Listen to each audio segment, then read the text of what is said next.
Watching Aviation Consumer Live, part of this Fire Crown Oshkosh Live series with Kyle Ludwig at Garmin. Become an annual thing, man. It's an annual sit-down with Kyle at Garmin. Always stuff to talk about, obviously, here at the Garmin Metropolis. Seems to get bigger every year. And let's talk a little bit about what you guys got this year. A few airplanes, lots of demos inside, right? Absolutely. And Larry, thanks for having us on again. It is our annual thing, I feel like, and to kick the show off, boy, the crowds are coming in. Celebration Way looks totally busy out here, and the exhibit was packed at 9 o'clock as soon as we opened. We've been gearing up for Oshkosh for a number of months now, and as you know, we've had 11 announcements in July alone, and thanks to Fire Crown, we've had a lot of great coverage on those too. And this year we've really ramped up for Oshkosh with our navigation database announcement that includes the Fisk arrival this year to load it straight in your avionics, Garmin Pilot, and then a smart chart to cover that too. We're just really happy to be at Oshkosh and really happy to support the event. So how many kiosks inside with demos? Oh my gosh, dozens of kiosks inside, all of our greatest products, from flight displays to navigators, autopilots, integrated flight decks as well. If you want to see the new G3000 Prime setup, you can absolutely do that. And then our database desk as well, which I hope we can talk about in a little bit. You can see the full gamut from a portable GPS, an Era 660 or 760, all the way through our newest integrated flight deck. It's we have it all to show the consumers at the show. Let's talk about getting here first. And you guys announced the Oshkosh arrival procedure that you can load into your Garmin Navigator. Anybody that's ever flown the arrival in here at Oshkosh, VFR or IFR, you're sitting up straight in the seats. And tell me a little bit about how this arrival procedure works when you load it into a Garmin Navigator. Yeah, we're really proud of what we did with the Fisk arrival this year. You know, you said it best. The Fisk arrival, you really have to have your head on a swivel. A lot of traffic merging at the different waypoints out there, the different transition points onto the Fisk. And this year we made it easier by, you can simply, if you have the Garmin Aviation Database, 2507 cycle, you load it just like any other arrival. So you go to your procedures arrival, and the Fisk arrival shows up for Oshkosh. If you listen to the ATIS like they ask you to, 50 to 100 miles out, you'll see that they have a fix that they're sending folks to. So out there, I flew it the other day, and we did the Green Lake transition. So you load it as the Fisk, Green Lake transition, load a runway, and we put you either pointed towards the north complex or the south complex on a left base or a crosswind if they're using 1.8, and you can load it straight there. And you can also fly it coupled. So if you have a Garmin autopilot in your airplane, or any other autopilot, but Garmin autopilot, of course, you can fly it in nav mode. Use magenta needles, of course, but keep your head outside the airplane more instead of having to manage, what am I looking at on the ground? Do I have my needles centered up? Am I on altitude and speed, and look for traffic? We're trying to take one of those elements away, which is the navigation piece, because you can fly it coupled, and it should make the arrival safer. You can keep your eyes out for traffic, keep a closer eye on what's going on around you, and a more enjoyable experience coming into Oshkosh this year. Let's switch gears a little bit and talk about engine monitoring systems. You and I caught up yesterday and talked about it a little bit. And as I've said in the past, when people ask me for advice on avionics upgrades over the years, they say, where do I start? You've got a legacy panel that hasn't been touched in years. My standard response has always been, well, start at the audio panel and work your way down, because you got to have good audio. But in a world where we've got a market that's struggling when it comes to engines, engine prices, long delays at the shop, it's more important now to monitor the engine. And there's nothing new about engine monitors. They've been around for a long time, but Garmin's got a wide variety of engine monitors to choose from. What are the advantages of a Garmin EIS? That's a great question, Larry. And we have a wide-ranging set of solutions on the EIS side, right? We have GI 275 EIS if you're just looking to replace a 3 1/8 inch instrument. Maybe you take out a 3 1/8 inch RPM gauge attack, and you throw in our EIS with the sensors. And now you have a device that logs all the data for that engine as well. We look at an engine as an investment. You said it best. Engines are expensive. They're very expensive, and I can say, as an owner of a Mooney with a newer IO360, 200 horse angle valve IO360, that was a big price of not only the overhaul, but the installation, and I wanted to protect it. So having an engine monitor, or we call it an EIS, is great. You log that data in the back end, and you can load it up to flygarmin.com to analyze that data after your flight to send to your mechanic, be it your local mechanic, your IA, your A&P, or now our integrations. We have integrations with flygarmin.com with folks like Savvy. Mike Bush is a longtime expert on engine maintenance and a revered person in the industry, Larry, as you know. And I'll tell you what, you send your data over there, they can look at the health of your new overhaul, or maybe your engine's past TBO, like he sometimes say we could go, and he can look at that. And you can do everything from that 3 1/8-inch instrument I mentioned earlier all the way up through our G3X integrated solution, or our TXI standalone or integrated engine indication system too. So it's not just an instrument anymore. It's not just an instrument that you view in the cockpit. You can pull that data off, analyze your airplane after flight, or send it automatically if you have plane sync and a GDL60 to Fly Garmin, then on to an analysis company like Savvy. So we're really proud to not only offer an instrument solution, but also keep up on the health of your airplane going forward. You know, and another advantage of a EIS system is fuel monitoring. Yes. Fuel quantity and fuel flow, of course, with a transducer mounted on the engine. It's a big installation, right? But what advantages over the old school fuel system quantity where, you know, you got bouncing gauges and all that? Think about the number of NTSB reports that end in, cause fuel starvation, right? And this has been happening since airplanes are flying around. We push fuel, or maybe we can't get to the alternate, folks run out of gas, etc. It's just such a sad thing to see, but it happens. And so you're exactly right. Having integration with something like the new SICE fuel senders, you get that precise, not only fuel quantity indication, but of course we can see how much we burned through these engine indication systems too. And so folks can just get that much more precise a reading on what they have on board, what they've already burned to do their calculations. We've been doing Navlog since the beginning of time when we're flying cross countries and we're flying out and around. And so this just makes it easier to fill in that block on how much fuel I burn, how much is left to get to destination. And again, it's just so much more precise. And they always say don't trust your fuel gauges, and I feel like we're getting to the stage that, hey, where they're required to arm for flight, right? And so, hey, let's put a little more trust into them with what we're doing with our engine indication system. Big announcement a couple months ago with our Garmin Smart Charts, and it's a project that you've been working on for years. You've been involved for several years. Let's talk about it. You know, we've been using these old style charts for years. And what Smart Charts, it's a whole different game, isn't it? You know, it's funny. We've been looking at the same approach plates really since the 30s and 40s, right? World War II sparked a lot of instrument flying off, came into the U.S. in the 50s recreationally, and with the airlines kind of booming after the war. It was a huge team effort, years and years and years of effort by teams all across this company. It takes a navigation database team. It takes a design team. It takes a ton of pilots and engineers and just project management folks, just working with so many great people that maybe have never even worked together before. And I think that was the beauty of what our management team was able to bring together, is pull all these folks together. And a couple folks on the team did a really wonderful job, a masterful job of pulling them together, Larry. And going to the product, I think it's really cool now that, what is a chart, right? We used to think of it as a paper chart. We pulled those in a rasterized format into the iPad, the advent of the iPad, the mobile devices. And now you can have a chart that is really data overlaid on a map that's really for your flight. You're building an RV-12. I'm flying a Mooney. We may fly category A or B. But let's say we're flying a Bonanza where we may switch between B and C. Going into a busy airport, they tell you keep your speed up. Now we only see one set of minima. We don't have to look at that chart at the bottom and see A, B, C, D, what is broken, what is out, are lights on or off, etc. We plug all that in, per se, and you get a chart that has one set of minima for your approach type. It has one set of minima that maybe we added some height because there's tall ships in the harbor in Boston. We talked about that a couple times ago. We chatted.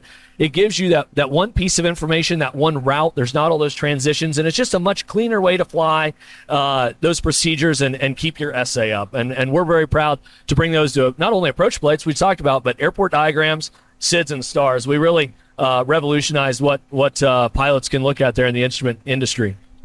Man, you know, we go through these NTSB rec reports in Aviation Consumer, been doing it for years, and we do it every month in the used aircraft guide. And, you know, you read some of these reports and you wonder how somebody can botch a missed approach, fall short, I have to wonder if somebody doesn't fly a lot of IFR, maybe they haven't flown in a few months, get into the airplane and they fly an approach and maybe it's not what they expected. Now they're switching approaches on the fly.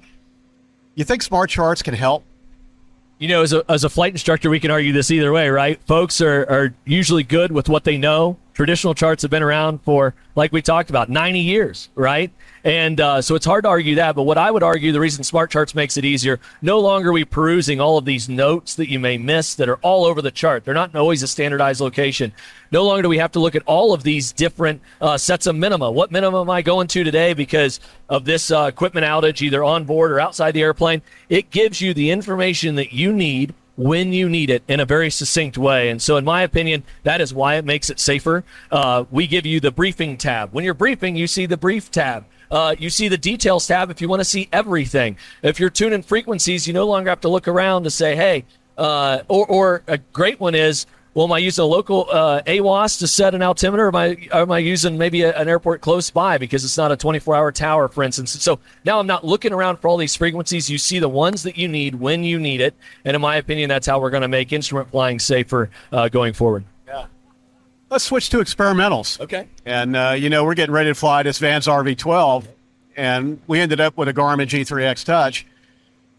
But, for somebody building an airplane and they're not sure what they want for avionics, they're not sure how they want to equip the panel, what advice do you have for somebody starting fresh slate? And it's different from equipping some of these existing airplanes. Where do you start?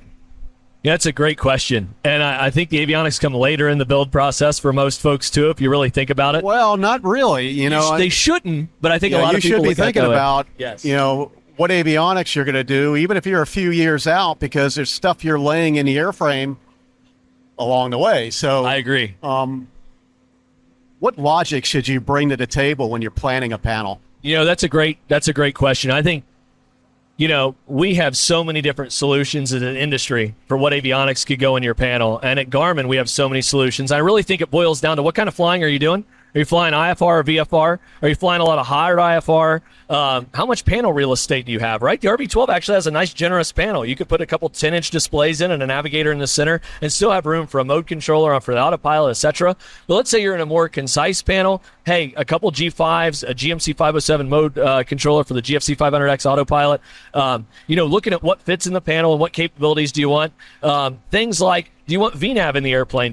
So does that mean you need a GTN series navigator because you want fully coupled VNAV with the autopilot? Do you want ADS-B weather in, or maybe you want Sirius XM as well? The advent of Starlink is coming. So, hey, what does that mean? Now where do I put my iPad to maybe view internet-based services? So all of that kind of comes into play when we look at the panel. And then, panel real estate's a big one. A lot of folks come in the exhibit. We have these cool panel planners this year, Larry, in the exhibit. They've got magnetized instruments, and you can throw our solutions around on a panel and see what it may look like. The panel cutouts are for bonanzas, but you could use it for experimental, too, and size it down. And I think the big thing is, another question we get asked a lot, should I do a panel-mounted audio panel, a panel-mounted radio, or should I do a remote mount, right? Maybe a remote mount transponder to take away that piece out of the panel, put it maybe into the tail of the airplane or back behind the baggage compartment, for instance, behind that panel, and then run those pieces through a G3X Touch flight display, through a GTN XI Series navigator. Those are all a lot of questions we get asked, and tools that you have in your toolbox to save real estate, to maybe make that panel cleaner, and integrate a lot of the solutions through a single box, right? Like a G3X or a GTN navigator. So. Yeah. Those are just some of the things that I would be thinking about if I was building an airplane. And like you said, early in the game, we got to build a harness. You're going to have autopilot servos out in the wings, back in the tail, maybe a magnetometer back in the wing, back in the tail. A lot of considerations here when we're building the airplane. And so, it's not just all about capabilities, too. It is also about the build. As you know, you just went through it. So switch gears to big airplane stuff. 2 years ago, or maybe a year ago, Garmin announced G3000 Prime. And it's an update to the integrated G3000 for the turbine market. And now you've introduced G5000 Prime? We have at the What's that Paris all Air about? Show. Yeah, great question. So we announced G3000 Prime, or our Prime series now of integrated flight decks, back just after Oshkosh last year. And we're very proud to announce it on some very cool airplanes. PC-12 Pro came out and most recent announcement for that was G5000 Prime on the D328 Eco. So a Part 25 airplane. People may remember the Dornier 328 from years past. Very prolific turboprop regional airliner and then jet airliner back in the late 90s, early 2000s. It's being reincarnated in Europe through Deutsche Aircraft, and so they're going to feature the G5000 Prime integrated flight deck, which, Larry, it's all touchscreen. You have not only touchscreen flight displays, but touchscreen secondary display units, or SDUs, instead of old key-driven FMS units down below. And it's an incredibly powerful system. If you're at the show, you're watching the segment, you're at the show, you can come see G3000 Prime in our exhibit. We'd love to have you touch it, feel it, see what it could be like potentially in a new airplane of whatever you're flying out there, maybe even the D328 Eco. But we're very proud to expand the Prime platform all the way up into the Part 25 market for sure. And speaking of big displays, you've also introduced a big 12-inch display. What's the application there, and where does it fit? Yeah, that's a great question, Larry. I think, people look at glass and they say, oh my gosh, can I put more glass in the airplane? Can I fit a bigger flight display in my panel? For a lot of these airplanes we're talking about now, even like a Cessna 185 like we have in our exhibit right now, or even a PC-12, King Airs, the CJ1 and CJ2 that were coming out, just came out with solutions for those airplanes. They have a lot of panel real estate. And so we're hopeful that our new 12.1-inch TXI display gives them more real estate to look at pertinent flight information, look at charts more clearly, not pan around on the charts as much, and just give them a clearer picture of the information that they need to fly the airplane because they have the panel real estate to do so. And the price point is such that, especially with those airplanes, for a couple $1,000s more, you can get that bigger flight display and see more information out of it. When you compare the 12.1-inch display with our 10.6-inch TXI display or our 7-inch display, it is a lot bigger, and I think it's going to show you that information more clearly as well. Yeah. What other announcements have you guys had? It's been shotgun past week or so. What did we miss? Yeah, it's a great question. Like I mentioned earlier, 11 announcements in July. The team has been working extremely hard, not only on the sales and marketing side, but the engineering teams at home, human factors, the test side, flight test side, and everybody else in between. It's just been an incredible effort this July. One thing we announced last week, hard to say, or hard to believe rather, that we announced our first DME product, the 450R and the 4500. Yeah, DME. We thought DMEs were long gone. Yeah. But they're still a need. There's still a need. DME solution for navigation for a lot of airplanes, especially in the higher realms. Or if we talk about what's going on with GPS spoofing in the world and still having navigational means, DME still has a place in the world. Not as much so in the U.S. as it does internationally as well. If you really think about GA, Europe still uses DME quite frequently. And so we now have solutions to bring to not only the GA market, but if you need a more hardened solution, environmentally hardened solution, we have that for the bigger aircraft too. And we're just really proud that, again, you look at Garmin and you say, wow, we make so many products. What have we not gotten into yet? And it's hard to believe that DME is one of those things, and we're proud to offer a solution to the market now. Any ADFs in the future? Oh, my gosh. Wow. You can answer the question, Larry. Wow, ADFs. I hope not. We all know how to use them because we all fly instruments, but I'm not sure that's one we'll get into. Worth talking about is another concern I think that a lot of folks upgrading have, and that's, like you say, losing GPS. What are your thoughts on adding a traditional navcom to the airplane, or a traditional VHF nav? Just a couple of years ago, all GPS. You could pull those navcoms out. What concerns might you have about feeling naked with just a couple of GPSs and not being able to shoot a raw data ILS approach? Yeah, Garmin is a GPS company. It was kind of in our founding, and our founders were huge believers, and that's where we've rested our laurels. But I will say that pulling that traditional ground-based nav out of your airplane, there are some considerations like now GPS spoofing we have going on in parts of the world. And then, ILSs, I would rather shoot an ILS than a RNAV approach a lot of days if it's available.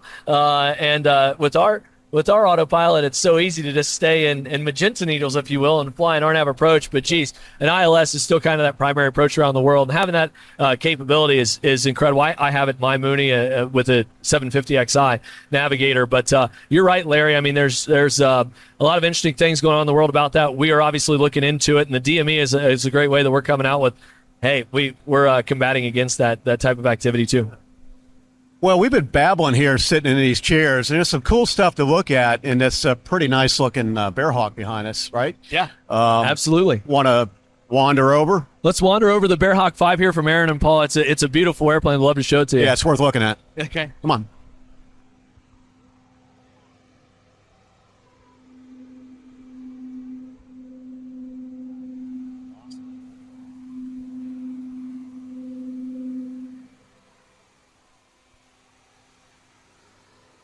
So this is Aaron and Paul's Bearhawk 5. Don't have the avionics powered on right now, but we can absolutely do that here with Flip the Master on and the avionics on there, and it'll power up.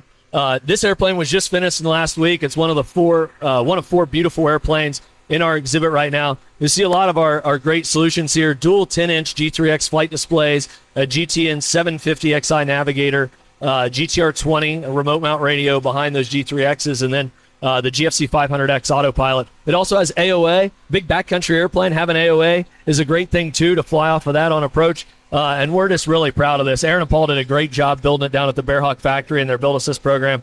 And then with our avionics panel, this is just a 155, 160 knot backcountry airplane. So not only a traveling airplane with 4 big seats and a baggage compartment, but all the capability to fly at IFR and do hard cross countries as well. Yeah. What else is in the display here worth looking at? Yeah, great question, Larry. So behind us here, Trip Palmer finished earlier this year a Legend Nomad Cub. So it's a Rotax-powered Legend Cub.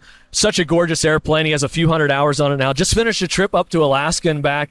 And, we're just so happy that he allowed us to have it in the exhibit. Another experimental airplane, right? So the experimental kind of revolution continues, and he built it down at the Legend factory. But again, shows the power of what the G3X touch flight display with some integrated radios, including the transponder and the radio, and then having an autopilot in it. He's got hundreds of hours in this, and a lot of them are cross country. He just flew from his home in northern Nevada all the way up to Alaska and then to Oshkosh. A lot of those hours are on the autopilot. And so you think of a big Cub or a Super Cub, why do you need an autopilot? Well, these airplanes are going cross country now. And so it makes your life a lot easier and kind of takes some of the mental strain off of you, the physical strain too, flying the airplane. And then when you do want to land in the backcountry and go camping after a long couple-hour cross country, you've got the capacity to do it. So just a super cool airplane and very well equipped.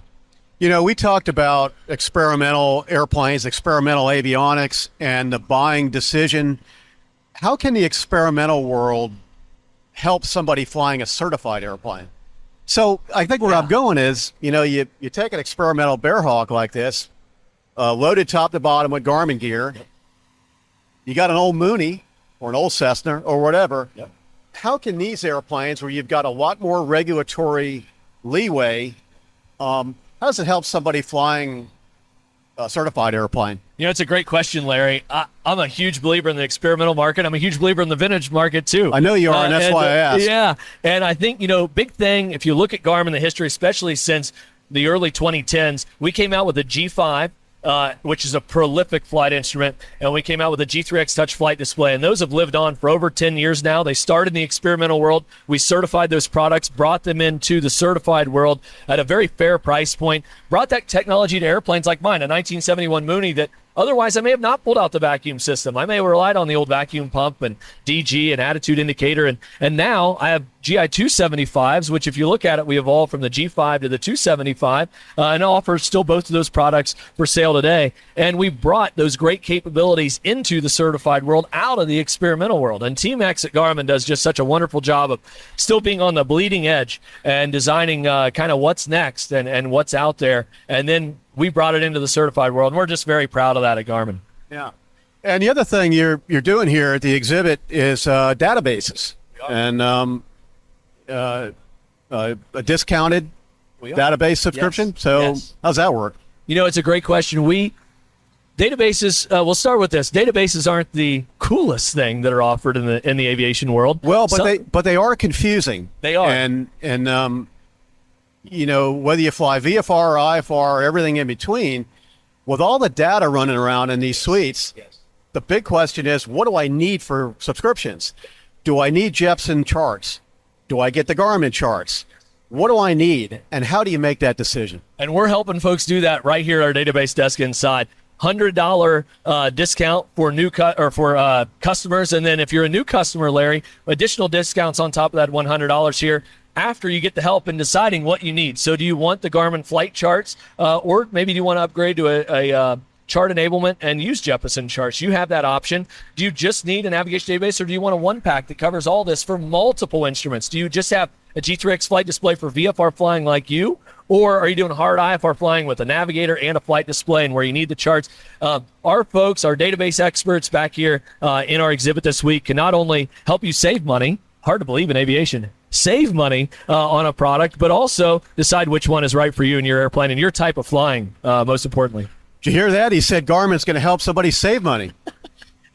And it is a bold claim, but Larry, we're doing it right inside here in Oshkosh 2025. Yeah. Anything else we need to talk about? It's our annual sit down. What do we got? What do we miss? I think probably a lot, right? I think I'd like to close with, I really do believe these products they make flying safer, right? We're solid state instruments and all the capabilities out there and all the information. If you haven't flown behind our products or seen them, please stop by. Please fly in your neighbor hangers or your hangar neighbor's airplane and go see what it's all about. And then secondly, if you haven't come to Oshkosh, please come to Oshkosh. It is kind of the mecca of aviation, and there's so much to learn, so many people to see, so many airplanes to see. But like Paul Poberezny, you say, you come for the airplanes, but you keep coming back for the people. And I appreciate seeing you every year, Larry. It's always a fun segment. And I'll close with saying, if you're trying to make an avionics buying decision, this is a perfect place to come get a demo. Get a good demo, get a thorough demo. Make sure you get along with the system. And I think that's where a lot of consumers tend to fall short, is they don't really know what they're buying. And I think it's a setup for remorse. And our sales folks will be happy to walk you through the kiosk or do a demo on your own. You can see all the products side by side. We've got kiosks that show every single one of our products inside, and you can really get a look at, again, there's a lot of options. So you can find the option that works for you and your airplane and your type of flying. And like you said, really do your diligence in the buying process, and we can help you with that here at Oshkosh this year. What else? Larry, I think the big thing is we talked about experimentals a lot. We talked about the certified world a lot, but the vintage world too. It's a world that I'm really passionate about, and bringing those airplanes up to speed. Of course, last year we had two gorgeous airplanes from Stevie Triesenberg, a 140A and a Bonanza. I think if you buy one of those airplanes, a vintage airplane like a 140, you may not be flying it in hard IFR a lot. You may fly it in some light IFR, but maybe not as hard IFR. But you can still get so many great capabilities in a vintage panel for a pretty cost-effective point. You can still get a WASP GPS in there and maybe a single G5 or GI-275 for very good value. ADS-B ADS-B, hard to believe. It's been out for almost 15 years now, maybe a little longer than that. And our solutions can not only help you get ADS-B compliant, but also 345 transponder pulls in that ADS-B traffic, and so you can display that through Bluetooth and Garmin Connect services to your iPhone, your iPad, what you're flying with. So we have solutions for every kind of airplane and a lot of helicopters. You can see them all here. It's all inside. Kyle Ludwig at Garmin. Thank you. Appreciate it a lot.